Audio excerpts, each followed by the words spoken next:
ఇప్పుడు మీరు ఇంత పెద్ద ఉద్యమం చేస్తున్నారు, దీనికి ఇంత పెద్ద అది పోరాటం అవ్వచ్చు, కార్యక్రమం అవ్వచ్చు. ఇప్పుడు మరి దీన్ని చేపట్టాలంటే దీనికి మీకు తోడుగా ఇప్పుడు ఒకరితోటి అయితే అయ్యే పని కాదు. మీకు యువకులు, యువతి, అట్లాగే వీళ్ళు వాలంటీర్స్ కూడా మీకు చాలా అవసరం ఉంటుంది. మరి వాళ్ళు మీకు కావాలా? ఏం చెప్తారు మీరు ఇప్పుడు? కరెక్ట్ క్వశ్చన్ మిత్రుడా. మాకు ప్రతి ఒక్కరికి ఈ రాష్ట్రంలో, తెలంగాణ రాష్ట్రంలో ఉన్న ప్రతి ఒక్కరికి సవినయంగా మనవి చేస్తున్నాను. మేము ఒక ఉద్యమ స్ఫూర్తితో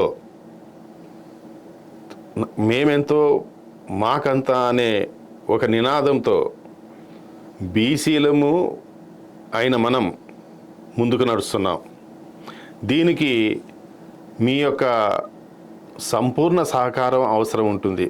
ఆ సంపూర్ణ సహకారం మాకు ఎలా కావాలి అంటే మా మాతృ సంస్థ అయిన mission for the poor charitable ట్రస్ట్కి ఎలా కావాలి అంటే, ఎవరైతే ఈ ఉద్యమంలో పాల్గొనాలని అభిలాషిస్తున్నారో, ఎవరైతే బీసీగా గర్వంగా, బీసీ అంటే ఇన్బిల్ట్ ఇంటెలెక్చువల్స్ అన్నట్లు, వీరు పుట్టుకతోటే వివిధ చేతి వృత్తుల యొక్క జ్ఞానాన్ని పొంది వీళ్ళు ఒక ఇంటెలెక్చువల్స్గా మారారు.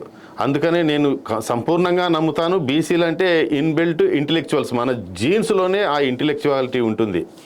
కనుక నాకు వాలంటీర్స్ కావాలి.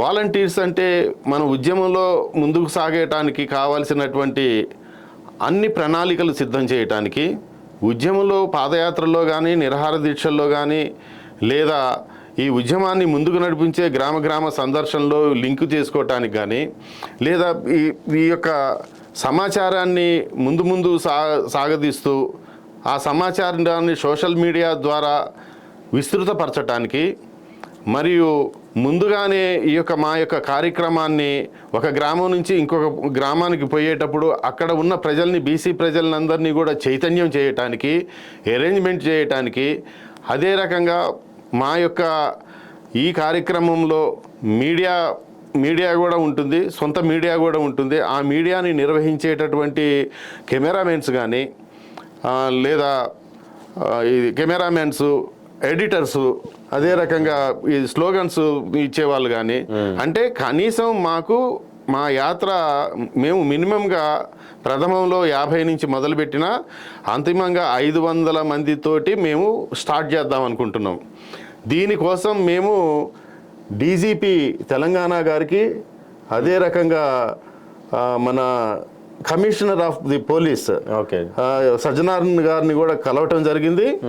మేము ఈ రకంగా తెలంగాణ రాష్ట్రం మొత్తమే కాకుండా భారతదేశం మొత్తం ప్రతి గ్రామాన్ని టచ్ చేస్తూ మేమంతో మాకంతా అనే బీసీ ఉద్యమాన్ని శాంతియుతంగా జరుపుకోవటానికి మేము ప్రయత్నం చేస్తున్నామని 13వ తారీఖు నాడే మేము మాకు కావాల్సినటువంటి రక్షణ, అదే రకంగా ఒక గన్మ్యాన్ని పర్సనల్ వ్యక్తిగత రక్షణకి, అదే రకంగా పోలీసు బందోబస్తు, ఆ యొక్క ఇంటెలిజెన్స్ అండ్ వాళ్ళని కూడా చైతన్యవంతం చేస్తూ మాకు స్పష్టమైనటువంటి ఆదేశాలు ఇవ్వవలసిందిగా సంబంధిత పోలీసు వ్యవస్థను కూడా కోరటం జరిగింది. అంటే మీరు ఒకటి అర్థం చేసుకోవాలి, మేము ప్రతి గ్రామంలో కూడా ఒక 3 కళాకారులు, ఒక 7 వాలంటీర్స్ వెళ్ళాలి. అంటే ప్రధానమైనటువంటి రహదారిలో ఈ యొక్క రథాలు నడుస్తున్నప్పుడు ఒక 10 గ్రూపులు 10 గ్రామాలని ప్రతిరోజు ఒక 3 గ్రామాలని సందర్శించి ఆ గ్రామంలో ఉన్నటువంటి బీసీలు ఎంతమంది ఉన్నారు అనేది లెక్క తీయాలి.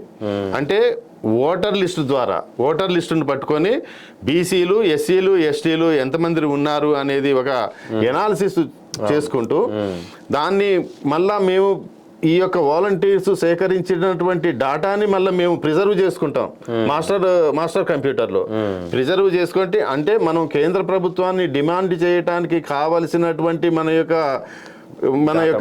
మ్యాటర్స్ను మొత్తం కూడా మేము తయారు చేసుకొని ఇది కేంద్ర ప్రభుత్వానికి ఇవ్వటం జరుగుతుంది. దీనితో పాటుగా 1 కోటి ఉత్తరాల కార్యక్రమాన్ని కోటి ఉత్తరాలు అంటే 10 మిలియన్స్ ఉత్తరాలు ఎవరికి? మన ప్రధానమంత్రి గారికి, నరేంద్ర మోడీ గారికి 1 కోటి ఉత్తరాల కార్యక్రమం కూడా దీంతో పాటే కొనసాగుతుంది. కాబట్టి మా యొక్క ప్రణాళిక, మా యొక్క లక్ష్యం, మా యొక్క దారి చాలా ముందు చూపుతోటి ఇవన్నీ కూడా ఫ్రేమ్ చేసుకోవటం జరుగుతుంది. ఈ ఫ్రేమ్ చేసుకున్న దాన్ని మేము ఒక ట్రస్ట్, మిషన్ పేదలకి సహకారం చేయాలి. పేదలు ఎక్కడ ఉన్నారు, ఎవరైనా బీసీలలో ఉన్నారు, ఎస్సీలలో ఉన్నారు, ఎస్టీలలో ఉన్నారు, అదే రకంగా అగ్రవర్ణాలలో కూడా పేదలు ఉన్నారు. కేవలం బీసీల అనే కాన్సెప్ట్ కాదు, ఎస్సీ ఎస్టీస్కి కూడా ఇది కాన్సెప్ట్. కానీ ఉద్యమం బీసీలు చేస్తారు, మద్దతుగా వచ్చిన వాళ్ళ యొక్క మద్దతుని మేము కూడగడతాం, వాళ్ళని కూడా ఈ ఉద్యమంలో ముందుకు తీసుకొని పోతాం. అదే రకంగా అగ్రకుల బ్రాహ్మణులో కానీ, రెడ్డిలో కానీ, కమ్మలో కానీ, వెలమలలో కానీ బలిసిన రెడ్డి బక్కరెడ్డికి ఎప్పుడు సహాయం చేయడు, బలిసినట్టు వెలమ బక్క వెలమకి ఏనాడు సహాయం చేయడు. కాబట్టి వాళ్ళని కూడా మేము తీసుకొని వచ్చి వాళ్ళకు కూడా అంటే ఎకనామికల్లీ బ్యాక్వర్డ్ క్లాసెస్కి కూడా కొంత ఇవ్వాలి అనేది ఒక కొత్త డిమాండ్తో మేము ముందుకెళ్తాం. ఇది కేవలం గ్రామం నుంచి మొదలవుతుంది. ఒక గ్రామం నుంచి ఇంకొక గ్రామానికే కాకుండా ప్రతిరోజు మినిమం 20 నుంచి 30 గ్రామాలని మేము అనుసంధానం చేస్తాం. ప్రధాన టీముల్ని మొత్తం ప్రతి స్టేట్కి కూడా ఒక 3 ప్రధాన టీములు ఉంటాయి. అంటే 1500 మంది, ఒక్కొక్క టీంకి 500 మంది వీళ్ళు చేర్చబడతారు. కాబట్టి దయచేసి మీ అందరికీ machine for the poor charitable trust మరియు ఈ యొక్క బీసీ ఉద్యమాన్ని ముందుకు తీసుకొని పోవాలనే సదాశయంతో నేను ఉన్నాను. ఆ సదాశయానికి మీరు వాలంటీర్గా ప్రతి తల్లి కూడా తన కుమారుణ్ణి తయారు చేసి మాకు అందించవలసిందిగా, అదే రకంగా ప్రతి కులం నుంచి కూడా ఈ యొక్క ఉద్యమంలో పాలు పంచుకోవటానికి ప్రతి ఒక్క ఇంటి నుంచి, ప్రతి ఒక్క కులం నుంచి మాకు వాలంటీర్స్ అవసరం ఉన్నది. వాళ్ళకి ఆరోగ్యం మేమే చూసుకుంటాము, భోజన వసతి మేమే చూసుకుంటాము, షెల్టర్ కూడా మేమే చూసుకుంటాం. వాళ్ళకి ఎలాంటి బాధ రాకుండా కేవలం ఈ యొక్క బీసీ కాన్సెప్ట్ని ముందుకు తీసుకొని పోయేటందుకు బృహత్తరమైనటువంటి ప్రణాళికని ఆల్రెడీ రూపొందించడం జరిగింది. దీనికి పోలీసు వాళ్ళ పర్మిషన్కి కూడా 13 నవంబర్ నాడు పెట్టడం జరిగింది. అదే రకంగా పోలీసు బందోబస్తు అడిగినాం. కొంతమంది వాలంటీర్స్ అయిన డాక్టర్ని కూడా మేము కన్సల్టెంట్స్, కొన్ని ట్రస్టులు సమాజంలో ఇది పనిచేసేటటువంటి స్వచ్ఛంద సంస్థల మద్దతు కూడా తీసుకుంటున్నాం. అయితే ఇప్పుడు ఎవరైతే అంటే మీరు వాలంటీర్స్ కావాలని అంటున్నారు, మరి ఒకవేళ వాళ్ళు మీ దగ్గరికి రావాలన్నా, ఎన్రోల్ చేసుకోవాలన్నా మీ వెబ్సైట్ కానీ, మెయిల్ కానీ ఇవన్నీ కూడా బిల్ట్ అవుతున్నాయి.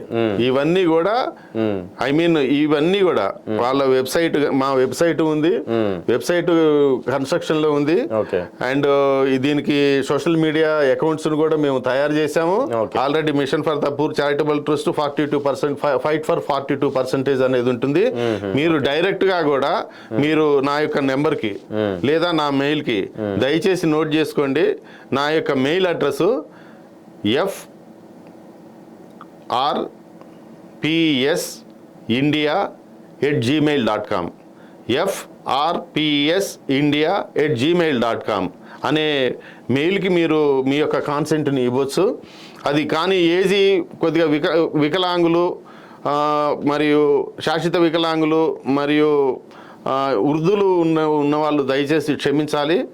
60 సంవత్సరాల తర్వాత, నాకు 66 సంవత్సరాలు ఇది, కానీ నేను వెళ్తున్నాను. కానీ వృద్ధులు, అనారోగ్యంతో ఉన్న వృద్ధులు బలంగా ఉండి చేయగలుగుతామనంటే కొంత పరిమితి వరకు మేము ఇస్తాం. దీని అన్నిటిని ఈ యొక్క వాలంటీర్స్ని మానిటరింగ్ చేసే వ్యవస్థ కూడా మా దగ్గర మాకు వాలంటీర్స్ కావాలి.